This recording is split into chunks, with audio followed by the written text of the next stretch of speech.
کمی پوری کرنا. اللہ جب کوئی عورت برش اٹھائے تو یہ سمجھ لے کہ وہ اپنے چہرے کی کمی پوری کر رہی ہے, وہ کمپلیٹ حسن والی نہیں ہے. اور یہ صرف میک اپ اسلام میں اتنا تھا کہ جب مرد کو خوش کرنے کے لیے عورت میک اپ کرے. اعلیٰ حضرت فرماتے ہیں کہ جب عورت اپنے مرد کے لیے میک اپ کرتی ہے اور اگر مرد اسے دیکھ کے خوش ہو جائے تو اللہ ایک صدقے کا ثواب عطا فرما دیتا ہے. اور اگر یہی عورت بدتمیز بے شرم بازاروں میں نکلے, سڑکوں پہ نکلے, تو پھر اس پر لعنت ہے, لعنت ہے اس پر, پھر اس پر لعنت ہے. حضرت علی فرماتے ہیں فاطمہ نے مسکرا کے, اس کا مطلب اپنی بیٹیوں کو یہ سمجھانا, اپنی بہنوں کو, اپنی بیٹیوں کو, میرا سن لینا, یہ کس کو سمجھانا ہے؟ بی بی سے نہیں, بہنوں سے. اور اپنی بیٹیوں سے یہ کہنا کہ یہ میری بیٹیوں سب سے بڑا جہیز نبی کی بیٹی کی سنت ہے. جب شوہر گھر میں آئے مسکرا کے سلام کر دینا, میرا دامن پکڑ لو, اگر وہ گھر برباد ہو جائے اس گھر کو آباد ہونے سے کوئی نہیں بچا سکتا جہاں دن رات فاطمہ کی سنتیں ادا ہو. جب شوہر آئے تو مسکرا کے, جلدی بولو مسکرا کے, ادھر بولو مسکرا کے, مسکرا کے سلام کر دیں. حضرت علی کہتے ہیں مسکرا کے سلام کیا, میں اندر گیا, میں نے کہا فاطمہ مجھے کچھ بھوک لگی ہے, سفر سے ہوں. تو کہتے ہیں مجھے پانی پیش کر دیا. کہتے ہیں پانی, میں نے کہا پیاس نہیں, مگر پی لیا پانی, پیاس نہیں لگی تھی, بھوک لگی ہے. کہتے ہیں وہ اندر چلی گئی. میں نے کہا کھانا لائیں, نہیں آئی. ذرا غور کریں, دھڑکنیں روک کے سنیں, کھانا لائیں, نہیں آئی. پھر میں نے آواز دی کھانا لائیں, تو نہیں آئی. میں نے جب زور سے آواز دی تو اندر سے رونے کی آواز ہے. میں اندر گیا تو دونوں عالم کے مالک و مختار کی بیٹی بیٹی بھی رو رہی. میں نے کیا ہوا, کیا ہوا فاطمہ, کیوں روتی ہیں؟ کہنے لگی اپنے شوہر کو کھانا نہیں دے پائی, آپ سفر سے آئے ہیں.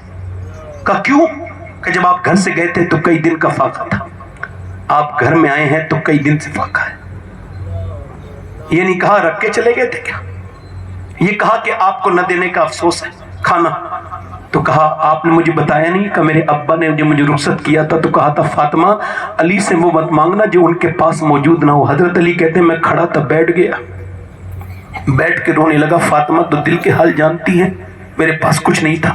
مگر پھر انہوں نے رونا شروع کیا تو میں نے کہا آپ کیوں روتی ہیں؟ کہنے لگے آپ تو چلے گئے تھے مگر میرے ابا کے گھر میں 16 دن سے چولہا نہیں جلا. کہتے ہیں علی بچے بھوکے ہیں, مگر میں نے جب حضور کا نام سنا تو پھر میں تڑپ گیا. مدینے کے باغ میں گیا, ایک یہودی کے, میں نے کہا علی سے کوئی کام لے لو. اس نے کہا ایک کھجور دوں گا, ایک ڈول نکالو. حضرت علی کہتے ہیں میں نے 3 ڈول نکالے, تھک کے بیٹھ گیا. پھر حضور یاد آ گئے. کہتے پھر میں نے ڈولیں نکالی, کہتے 17 ڈول نکالے, پورے پسینے میں بھیگ گیا.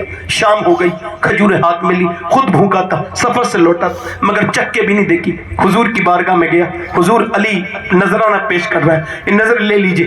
حضور نے دیکھا, کہا علی تیرے بچے بھوکے ہیں, تیری فاطمہ تیرا حسن تیرا حسین بھوکا ہے, اس کو نہیں دے کے آئے. میں نے کہا یا رسول اللہ علی حسن سے زیادہ, علی حسین سے زیادہ اور فاطمہ سے زیادہ آپ سے محبت کرتا ہے یا رسول اللہ. حضور نے دونوں ہاتھ اٹھائے اور دعا کی, اے اللہ میں اپنے علی سے راضی ہوں, تو بھی میرے علی سے راضی ہو جا, میں اپنے علی سے راضی ہوں. حضور پھر بولے چل تیرے گھر جا کے کھائیں گے. حضرت علی کہتے جب میرے گھر حضور گئے تو حسن لیٹے تھے, بھوک کی وجہ سے حضور نے اٹھایا حسن کو, کھجور کی گٹھی نکال کے جب کھجور منہ میں دی, حسن نے نانا کو دیکھا رونے لگے, حسین نے دیکھا رونے لگے, دونوں بچوں کو پیار کیا.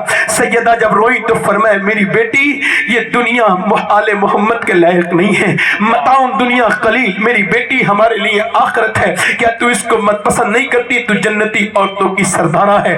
ہم نے کس پیغمبر کو بلایا ہے, کس نبی کو بلایا ہے, کس رسول کو بلایا ہے, آخر ہم کس کو بلا بیٹھے ہیں؟ ذرا غور تو کریں آپ. میری امی عائشہ فرماتی جب حضور کے پیٹ میں پتھر بنتے تھے نا تو دونوں ہاتھ اٹھا کے دعا کرتے تھے, اے اللہ میری امت کبھی بھوکی نہ مرے, میری امت کبھی بھوکی نہ مرے.